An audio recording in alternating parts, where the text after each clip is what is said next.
It was an evening like any other for Emily, or so she thought.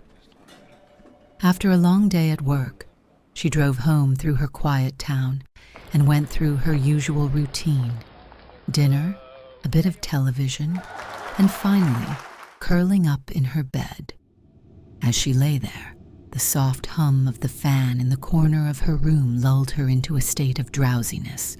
She turned off her bedside lamp, plunging the room into darkness, save for the dim glow of moonlight filtering through the blinds. With a contented sigh, she let sleep take over. Somewhere in the middle of the night, Emily woke up. At first, she thought it was one of those times where you briefly stir in your sleep before drifting back off. But something was different. Her eyes were open, but she couldn't move. Her entire body felt paralyzed, as if an invisible weight was pinning her to the bed. Panic slowly began to bubble up in her chest. She tried to lift her arm.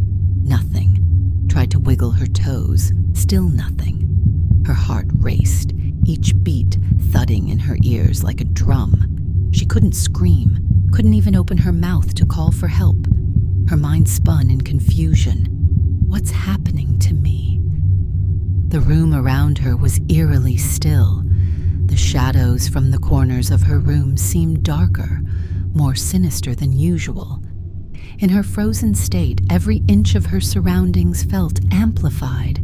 The sound of the fan now seemed like an ominous drone, the moonlight casting long distorted shapes on the walls. And then she saw it. At the far corner of her room, by the foot of her bed, there was something. Someone standing there, a figure shrouded in darkness, taller than any person she'd ever seen. Its body was humanoid, but unnaturally thin, as if its limbs were too long for its frame. It didn't move, but Sarah could feel its eyes on her, cold, predatory, watching her intently. Her breath quickened, but she couldn't scream. Every instinct screamed at her to run, but her body refused to cooperate. She could only stare, her eyes locked onto the figure, unable to look away. And then, the figure moved. It didn't walk, it floated, almost gliding toward her bed, inch by inch, soundless and slow. As it came closer, the air in the room seemed to thicken, becoming harder to breathe. The closer it got, the more the shadows seemed to come alive, writhing along the walls like serpents. Sarah tried again to move, to scream, but all that came out was a strangled whimper. The figure now loomed at the foot of her bed, its head tilted slightly as if studying her, or maybe savoring her fear. For the first time, Sarah could make out its face, or what was left of it. The skin was pallid, almost translucent, stretched tightly over a skull-like structure. Its eyes were hollow, empty voids, but they burned with an unnatural light, a deep red glow that radiated malevolence. Its mouth, a thin, jagged line, twisted into something resembling a grin. Suddenly, the creature's hand extended toward her, long, bony fingers with nails as sharp as knives. It moved slowly, as if relishing each moment of her terror. The hand hovered above her chest, and then she felt it, a cold, unbearable pressure, as if the creature was pressing down on her, squeezing the very life out of her.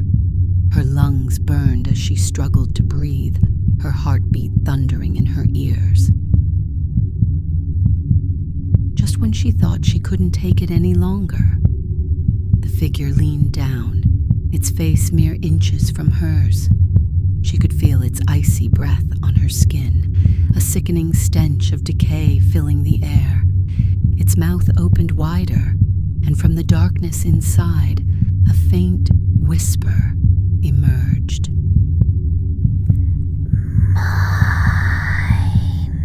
was barely audible, but it sent a shiver down her spine.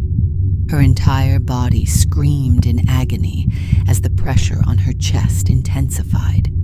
Black spots began to cloud her vision. She was suffocating, drowning in her own terror. And then, just as suddenly as it began, the pressure lifted.